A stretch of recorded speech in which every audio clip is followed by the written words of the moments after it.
My name is Caleb Fletcher. I'm 16 years old, and this took place around 8 to 9 months ago, on the 24th of August, which was a Saturday. School had been going on for about 2 weeks, so to de-stress a little, I decided to see if my friends, who I'll call Griffin and Broly, wanted to hop on Fortnite. My mom and sister were out shopping, my dad was working, and I was bored. It was around 8 p.m. when we finally got on to play, because I had decided to make pizza rolls beforehand and ended up burning the batch. After a few rounds, I could tell my friends were getting tired of losing, so they got off after only an hour. I planned on just lying down with my phone and going to bed. That was until I heard my 2 dogs barking outside. It's not unusual for them to bark, given how people typically walk on the side of the road, but I still looked anyway, just to make sure. I didn't see anybody, but seconds after looking out the window, I heard our garage door open and shut. That usually means my dad is home from work, but I didn't see his van outside, and he had texted me earlier telling me that he would be working late tonight. I decided to walk downstairs into the dining room and look out the window to get a better view. From there, I could see that our driveway was empty. There wasn't a person or vehicle in sight. I wasn't the type to go investigate, so I ran back up to my bedroom and texted my family group chat to ask if anybody was home. I told my mom about the garage door, and she told me to turn off the lights, lock my bedroom, and stay there until she got home. So I did just that. About 15 minutes later, I thought I heard our wooden floor downstairs creaking, like someone was trying to be sneaky. I didn't have anything to use as a weapon, so I unclipped my microphone's boom arm from my desk and quietly opened the door. I walked out onto our upstairs balcony and looked over, trying to see if I could spot anyone hiding or anything suspicious. I stupidly yelled, "Is anybody there?" like they were really going to answer. I thought everything was fine though, until I saw a large silhouette of someone standing underneath the balcony. I panicked and ran to the closest room with a door, which happened to be my small bathroom. The intruder must have known I noticed them, because I heard loud and fast footsteps running up our stairs as I locked myself in the bathroom. I had stupidly left my phone in the bedroom, which was the room right next to me. After I built up enough courage, I bolted into my bedroom, locking the door as soon as I got in. My sister's room was right across from mine, and its door was open, so I figured the intruder must have been in there. After locking my bedroom door, I grabbed my phone and typed 911 into it. Just before I called, I noticed that the storage room in my wall was open just a tad. I saw a dark brown eye peeking through the crevice, staring into my soul. The pure terror I felt in that moment is something I'll never forget. I booked it down the stairs and out my front door, running up the hill to my neighbor's house. He was a police officer. He alerted the other cops while I stayed with his wife, and he went down to investigate. I told him exactly where the intruder was, hiding in my bedroom. Minutes later, I ran back down the hill to see if the intruder had been caught. When I walked in, I saw a tall, skinny man with a gray beard and a dirty black coat being pushed onto the floor by my neighbor as he was getting handcuffed. I'm not allowed to be home alone anymore, and we have better security around our house now. My family was just happy to know I wasn't hurt, and they were thankful for my neighbor's bravery. I don't wish an experience like this on anybody, not even my worst enemy.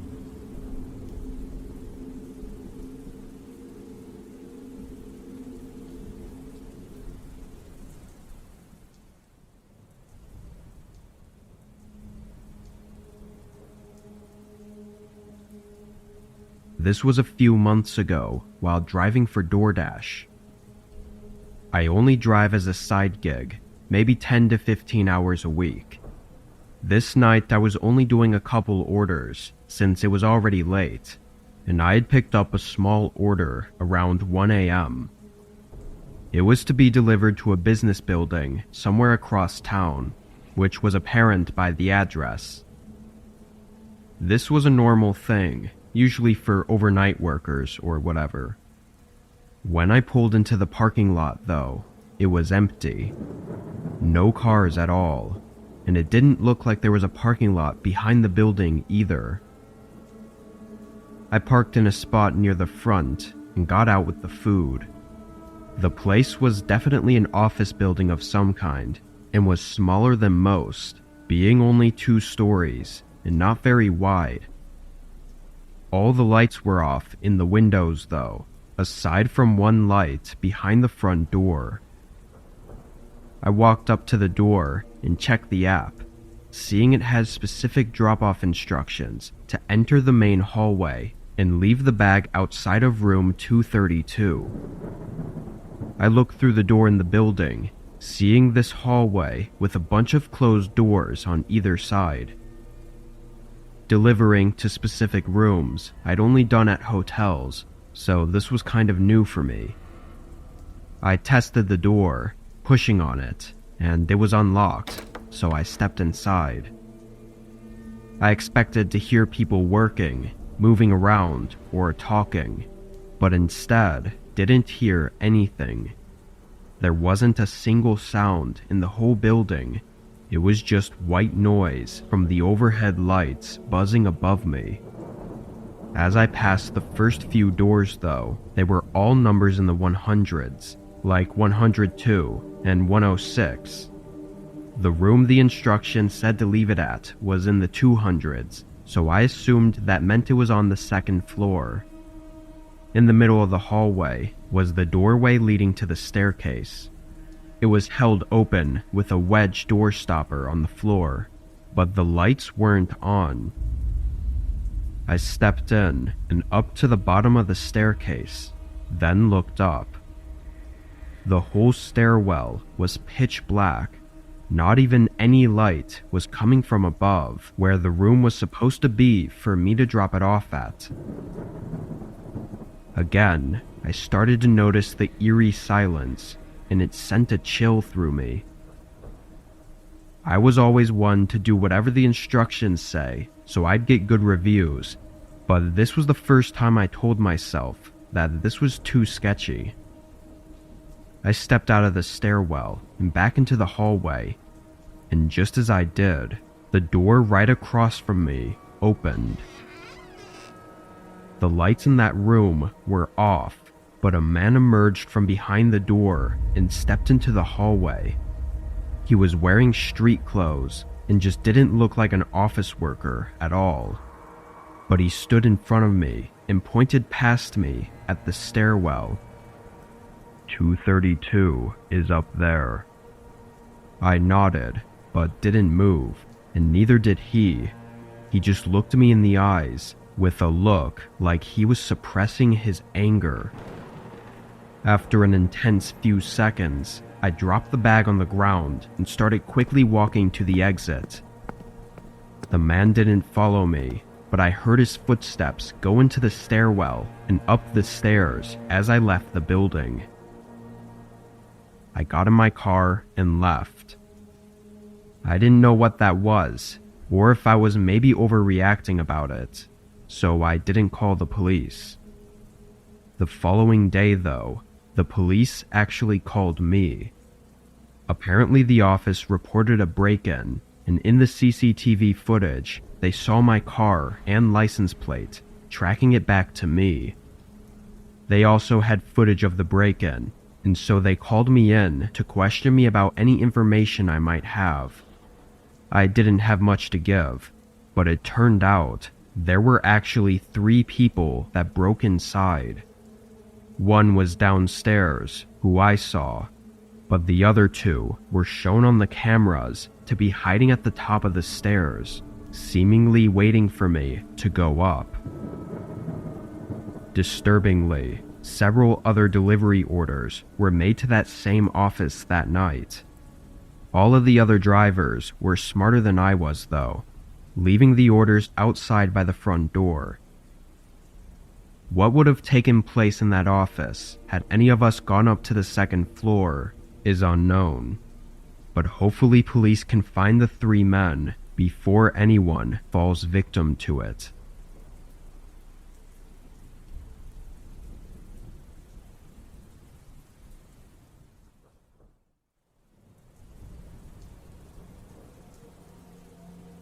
I'm a manager at a mid-sized grocery store. I do 10-hour shifts and work mostly overnights. At the time, our store was having some staff issues that made pretty much every department understaffed and overworked, and overnight stocking was no exception. I had one guy that would help me 5 nights a week, but that was it other than me. This was on his day off, so it was only me working. I got in at 10 and was alone by 10:15.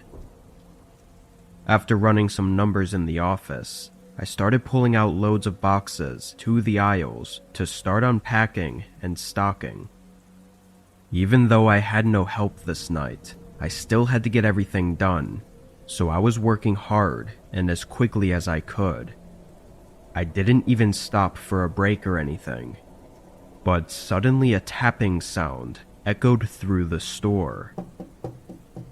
I stopped and listened, hearing it happen again, and it sounded just like someone tapping on a window at the front of the store. I looked at my watch for the first time since I started working, and it was 2 a.m. Time had flown by, but there was no reason anyone should be here. I walked down the aisle and to the front, where I quickly saw someone outside the store. He was leaning against the window and trying to look inside. He spotted me as I walked up and stared at me. When I was just on the other side, I asked what he wanted. The man, looking like he was homeless, told me to open the door. He had a straight face, no smile or anything. I said we were closed and he couldn't be here, then turned to walk away, but the man immediately banged on the window. Not tapping like he was before. This was now harsh banging. I looked back at him, and he was clearly enraged, with his fist against the glass. Thinking this guy was crazy, I told him I'd call the cops if he doesn't leave, then started pulling my phone out to show I was serious, and only then did he step away from the window. He still had that angry look as he walked away and into the parking lot. Seeing him leave, I put my phone away and got back to work. We get a lot of crazy customers around here, so I didn't think on it too much. And again, I had to focus on getting my work done. I was only able to get a small cart of boxes stocked, so it was maybe 15 minutes later when a sudden sound echoed through the store. It sounded like something metal snapping or scraping. I quickly dropped what I was doing and ran up to the front. Nobody was at the windows, so I went up to the entrance door. It was one of those revolving glass doors, which uses a bolt lock on the top to keep it from opening when we close the store for the night. Right away, I saw that bolt was missing. Like not even just unlocked. The entire bolt was gone. I pressed my hand on the door and it glided around, completely allowing anyone to get in. I could feel my face turn white as I realized what this meant, and I knew I needed to call the police immediately. I turned around to go to the front office, but was instantly looking into the face of that guy from before. He was only a few feet from me, still having that enraged stare. I didn't hesitate to run out the revolving door, hearing the guy follow close behind me. As I ran out into the parking lot, an old van came speeding up to the front. It nearly hit me, but I just kept running until I got to my car. When I rushed in, I noticed the guy wasn't chasing me anymore, and the van was now speeding out of the parking lot. I called the cops and spent the next couple hours explaining what happened. It wasn't until the next day that we got security footage of the man breaking inside, but it wasn't the best image quality. We can say almost for sure that they were trying to get me into their van, but we have no way to know why. I'm sure if I'd not been as quick though, I probably wouldn't have ever been seen again.